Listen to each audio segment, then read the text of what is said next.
dia mbola ho ampitomboana ao aminareo mandrakariva ny fahasoavana sy ny fiadanana ary avako afa amin'Andriamanitra ray sy Jesosy Kristy tombontsika. Amen.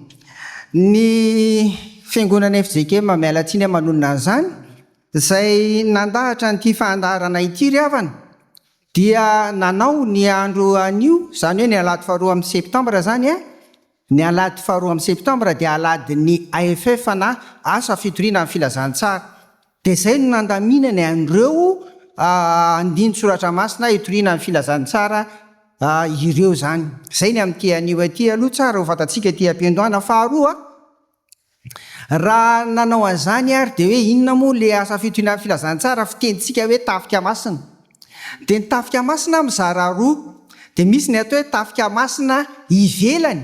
Io zany le mandeha mitory filazantsara any ivelan'ny fiangonana mihitsy, any amin'ireo atao hoe mbola tsisy fiangonana sy ny sisa ho resahako kely io rehefa avy eo. Dia misy le atao hoe tafika masina anatiny, izany hoe ato anatin'ny fiangonana sy ny manodidina ny fiangonana.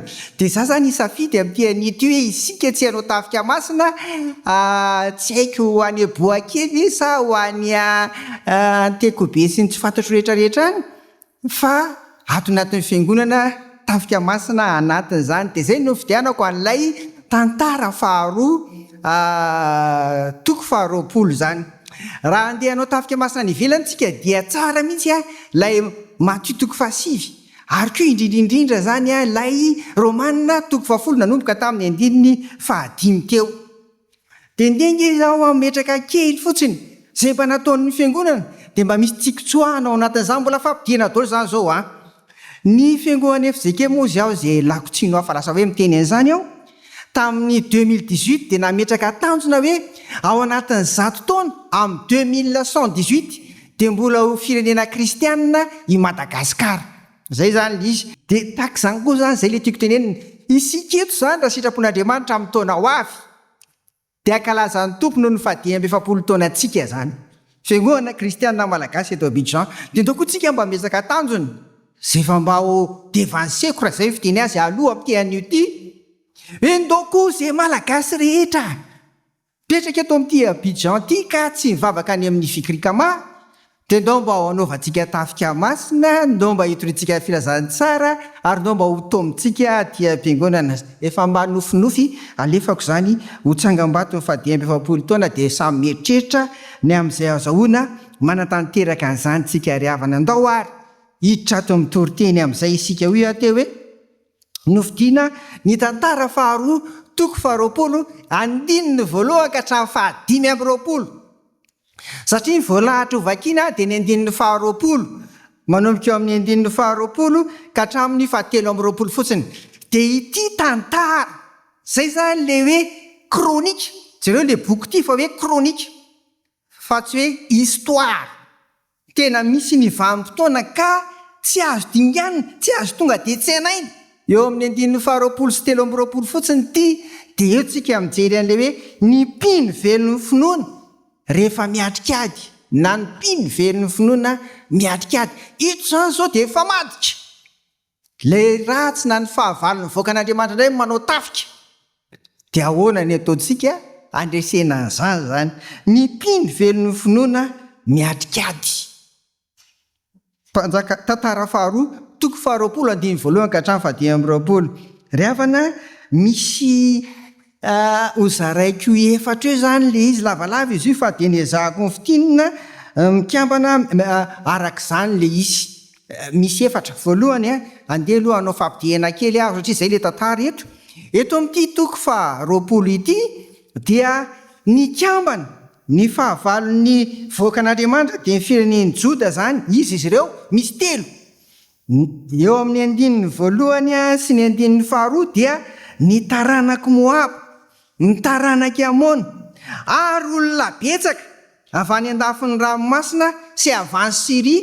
Fa rehefa jerena le notikely ery ambany dia mbola hitako fa nisy koa avy aty atsimon'ny Palestina aty mbola nandeha nanafika teo tia nambara zany dia hoe nikambana ireo voakana fahavalon'ny voakan'Andriamanitra maro be, ary dia matanjaka izy ireo, tena tsinitsinina ny firenen'ny Joda eo anatrehan'izy ireo. Dia rehefa toizantsika manomboka amin'ny andininy fahatelo dia natahotra nanomboka amin'ny mpanjaka Josafata ny amin'izany, kanefa tsy nanaiky ho resin'izany tahotra izany izy. Dia eto ary manomboka no nijerentsika an'le manahoana tsika mpino reto rehefa miadikady zao somary nandinika hoy hoe tena misy ve olona tsy miatrikady, tsy maninona, fahasoavana zany, zava-dehibe zany, misoran'Andriamanitra rehefa tsisy ady atrehanao, tena tsara zany.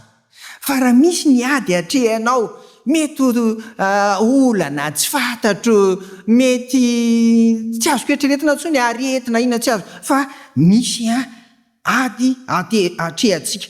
Dia ahoana ny atao anatin'izany? Dia hoe misy efatra izy. Ny andininy fahatelo no ataontsika an'izany. Inona ny eo? Manokana fotoana ivavahana. Rehefa nandriamanitra zany Josafata hoe ho avy izy ireo, ary rehefa miakaiky any Jerosalema. Dia zao niantso fifadikanina ho amin'ny fireneny Joda iray manontolo izy. Zao mampieritreritra hoe hafahafa zany. Iady amin'ny fahavalo nefa aninona? Ifadikanina, tsy tonga ve dia resy ambony latabatra? Ary zareo ary maro be sady matanjaka be. Fa zava-dehibe ho an'i Josafata aloha le hoe ndao hanokana fotoana hivavaka sy hifadikanina ry havana. Tsy niady no namaika an'i Josafata aloha, fa ndao hivavaka ary matanjaka be mihitsy ny andininy faefatra hoe hitady an'i Jehova. Andininy faefatra tapany farany zany. Ao anatin'ny ady atrehana ry havana. Rehefa tsy hitanao zany ny tavan'ny tompo dia faharesena tanteraka zany.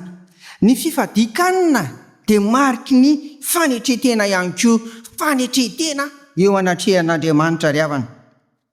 Ho anao ary, ho antsika raha hiatrikady ry havana, ny fananana fotoana hivavahana dia efa fiandohan'ny fandresena manoloana ny ady atrehana. Atao voalohany ary havana ny fiainanao, ny fiainam-bavaka mba azahoanao fandresena. Faharoa, mandeha miangona amin'ny tempolin'Andriamanitra miaraka amin'ireo rahalahy sy anabavy. Hitantsika izany eo amin'ny andininy fahaefatra sy ny andininy fahadimy.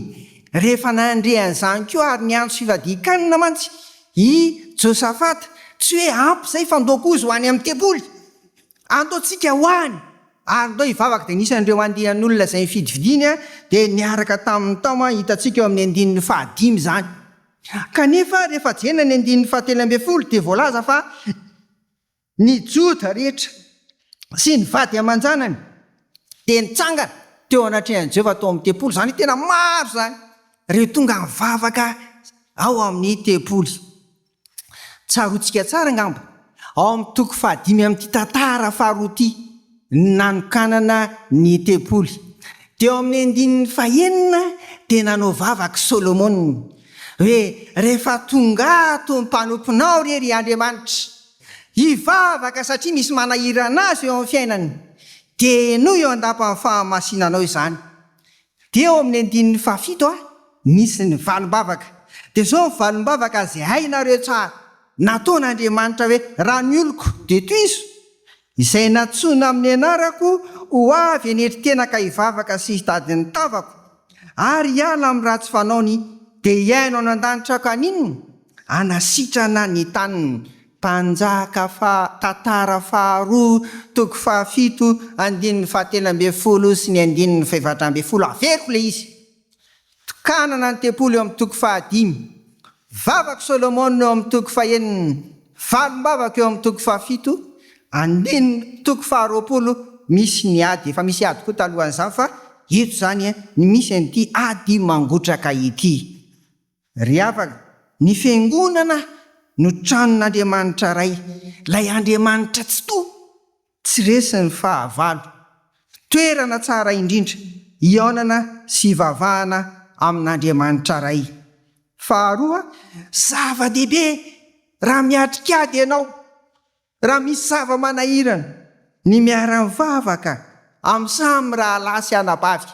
Ary ao anatin'izany sady koa ny ahitana ny hoe ny firaisana no inona no hery ary ny fiasan'ny vavaka marina ho ny soratra masina dia maninona mahery indrindra de tao ampiangonana tao aloha tao amin'ny tepolo tao koa aloha zany a ny vavaka izy ireo ry havana hitantsika ao anatin'izany fa ny vavaka andehanana atao any amin'ny fiangonana zany no marika hita maso amin'ilay hoe fitadiavana an'Andriamanitra ao anatin'ny ady ary de mifameno mifameno vavaka fandehanana miangona zany de efa fiandohan'ny fandresena rehefa miatrika ady resy ny mpino rehefa iny izy tsy hita intsony miangona ry havana anontaniana hoe maninona misy olana tahaka an'izao misy mahazony tahaka an'izao reny de nytanina ry ampaherezina fa tongava amin'ny vavaka fa miandry ianao ny tompo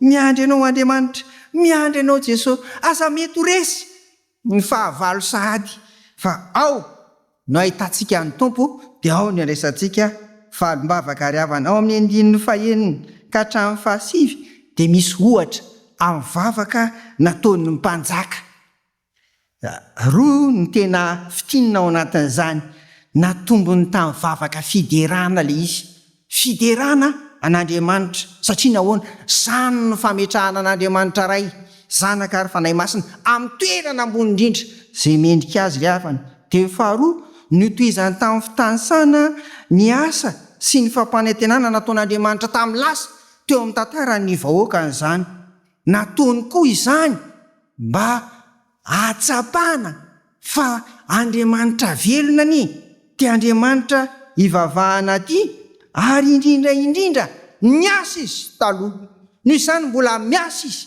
amin'izao misy ny fahavalo zao ary mbola hiasa koa moa zany izy amin'ny ho avy ny fitanisana tahaka izany koa ry havana dia ahitantsika eto hoe mba ho toinina aloha Andriamanitra hoe fa nanao an'izao ni ianao tamin'ny lasa dia mba ataovy an'izany kosa zay amin'izao apiza ao anatin'izao ady zao fa mba te andresy fa raha tenenina amin'ny teny vahiny hoe ny rapport de force tena tsy azo ampitahina mihitsy ry havana fa mifandahaka atsimo sy avaratra kely tsy toinina reto fireneny joda reto mihoatra amin'reto fahavalony reto ry havana ho atsika koa ary raha miatrika ady tahaka an'izany dia mino sy mahatoky ary manantena isika velony finoana fa rehefa tonga mitady ny tompo ao amin'ny teboly dia mamaly vavaka izy dia anao vavaka fangatahany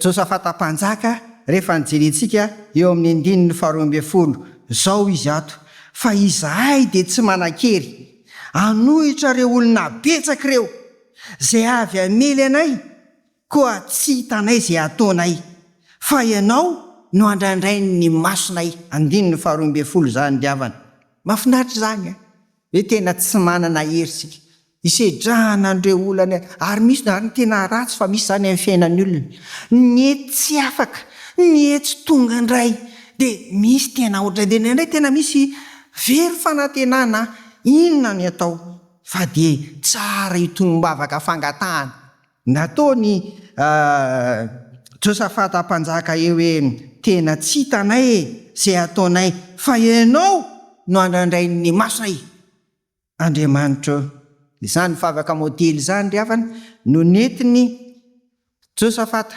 mpanjaka nanangonana ny heriny koa hitarihana an'reto voaka an'Andriamanitra reto hiady aza misalasala ary ny manatona ny tompo ry havana mitady azy ao anatin'ny zavatsarotra sy ny zava-manahirana anao indrindra miandry ianao ao an-tranon'izy raha tojo olana sy sendra ady ianao fa dio ny tsy tonga mivavaka rehefa misy manahirana ataovy izay eonana amin'ny tompo any atokantrano any rehetrarehetrany indrindra aty am-piangonana fa izany no fandresena ho an'ny mpino velony finoana tahaka izany koa ry havana nataon'ireo jamba-roa lahy zay hitantsika eo amin'ny matotoko 7:7-20 ka hatramin'ny 1:30 nandeha izy nanaraka an' Jesosy nandeha izy nitady an' Jesosy ny masony tsy mahita fa ny sofony mandre mandalo eto ny tompo ary dia nangataka ny famondrapony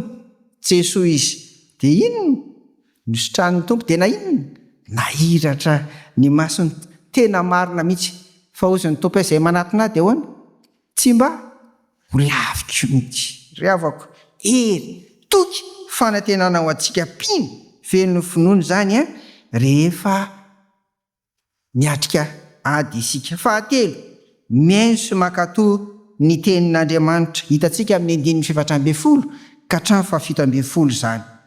Nandritra ity fotoana tao amin'ny tempoly ity dia nitsangana Jahaziel. Hitantsika eo amin'ny andininy 7:10 zany. Levita izy fa saingy voatsindrany ny fanahin'Andriamanitra dia lasa naminany. Toy izao ny tenin'ny Rafitiny. Voalohany, fampahirezana ny Joda ry havako mba tsy hatahotra. Faharoa, fanentanana ny rehetra mba hitsangana hiady raha pitso rehefa tena nandinika zany dia ndray andro ilay mivavaka sy ny fahadianana dia raha pitso tsy maintsy miady satria efa akaiky ny fahavalo tsy azo natao mendrasa aloha fa eto zany dia manentana ny rehetra hitsangana hiady no amarininy tsara nefa fa tsy ny vahoaka no hiady andininy 7:10 fa Jehova kanefa koa dia nentaniny izy ireo nentaniny fa tsy maintsy ho hitantsika ozy ny famonjen'Andriamanitra. Ho ahy manokana zany dia tsara ho tondriny reto zavatra atao hoe anankiroa reto.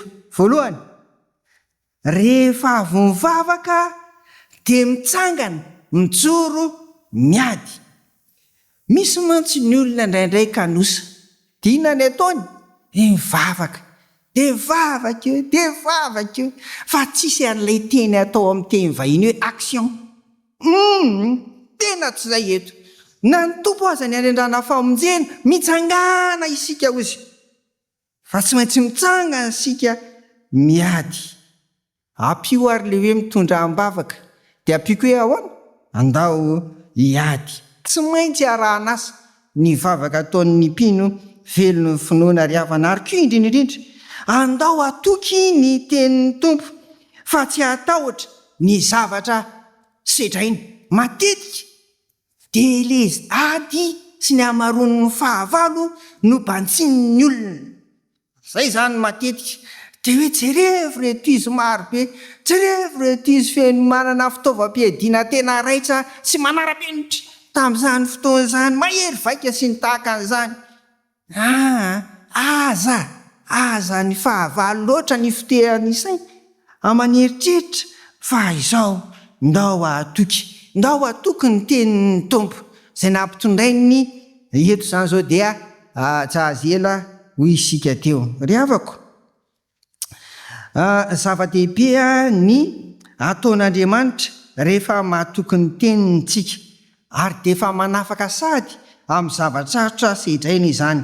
Andao ary ino sy atoky ary anantena ny tenin'Andriamanitra ao amin'ny baiboly isika dia andresy amin'ny ady rehetra. Satria nahoana hitantsika ihany koa eto fa Andriamanitra no momba an'ireto vahoaka an'ireto amin'izao androntsika izao dia ilay Emmanuel, izy zany Jesoa, io ilay hoe Andriamanitra miaraka amintsika mandrakariva ry havana. Mandresy sika rehefa miaraka amin'ny fefatra sady farany ary satria ndenge fitiny kely voalohany ao dia hoe fanahana fotoana mivavaka, faharoa ao dia maninona mandeha makany am-piangonana, fahatelo ao mienso mankatoa ny tenin'Andriamanitra voarakitra ao amin'ny baiboly ao amin'ny tenin'ny Ray Manontolo, ao amin'ny baiboly Ray Manontolo zany. Ary ny fahefatra sady farany dia zao manana ny tedikadiny mba handresen'ny mpino Andriamanitra. Io zany le stratégie, zay ny ilazana azy. Hitantsika amin'ny andininy 20 sy ny andininy 15 zany mahafinaritra, ohatra mijery film aho rehefa mamaky an'io dia jereo raha manam-potoana ao any an-trano vakio tsara ny andininy 20 sy ny andininy 15. Misy roa zany lay tedikadin'Andriamanitra eto. Voalohany amin'izany dia nampahery ny vahoaka hatrany ny mpanjaka Josafata ka niteny izy eo amin'ny andininy 20 hoe mihainoa ary Joda sy anareo ry mponina eto Jerosalema, minoa ny Jehovah Andriamanitrareo dia ho tafatoetra ianareo. Le tafatoetra mafy orina, tsy azozogozonina ny toetra ao Jerosalema eo amin'ny fireneny jota mitoetra eo ny vahoakan'izany ary faharody hoe minoa ny mpaminany dia ambinina ianareo mifamatotra amin'le tenin'Andriamanitra nambara tamintsika teo le tafatoetra indray prospere zany io zany hoe sambatra miadana mitombo harena misy ny taranaka farasy 5 sy ny sisa natanjaka sy nahery ny vahoaka manoloana ny reto fahavalo reto ka dia tena vonina tokoa ry havana hitsangana hiady zay zany ny tetikady voalohany aloha fampaherezana dia tena nahery ny tetikadin'Andriamanitra faharoa koa dia zao ny ale ozy ny levita pira no alefa mialoha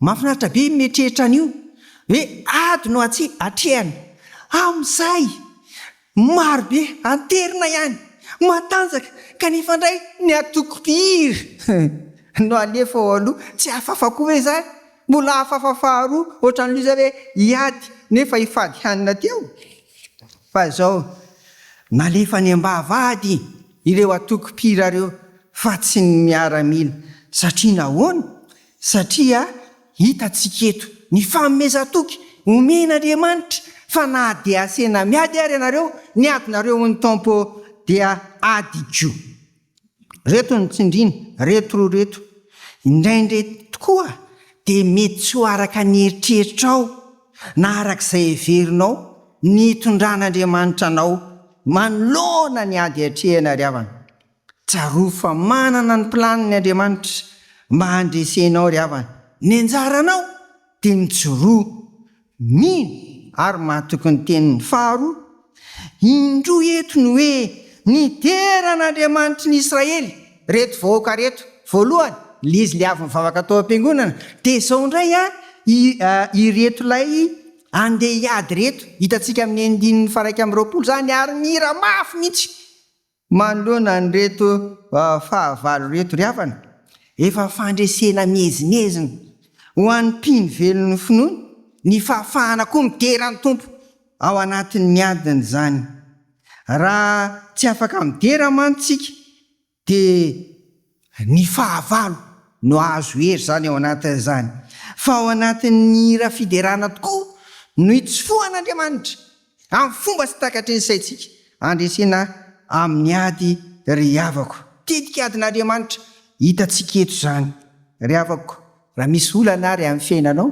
dia reny mba hira fiderany reny mba enony reny mba alefaso mafy be ao reny mba eno tokantranonao afaka mira koa anao anatin'izany dia efa tsara izany zany no nitondra fandresena teto ary dia mahagako eo fa ohatra nijery filma inona lizy nidin'Andriamanitra namely sy namono ary nandringana amin'ny fahavalony ary avy eo izy ireo dia mifandringana ihany koa hitantsika ho iaho manomboka amin'ity andininy faraika amin'ny 20 ity zany ry havako ny fandresena omen'Andriamanitra antsika tsy fandresena moramora fa tena fandresena mihezinezina tetsereo nge vakio ao ny andininy 20 satria amin'ny 20 fa tena mahafinaritra teno andro ngarangidina reto voaka an'Andriamanitra reto inona nataony nanangona ny babo nanangona ny arena sy izay fanaka sarobidy rehetra ary samy mitondra zay ho zakany misy aza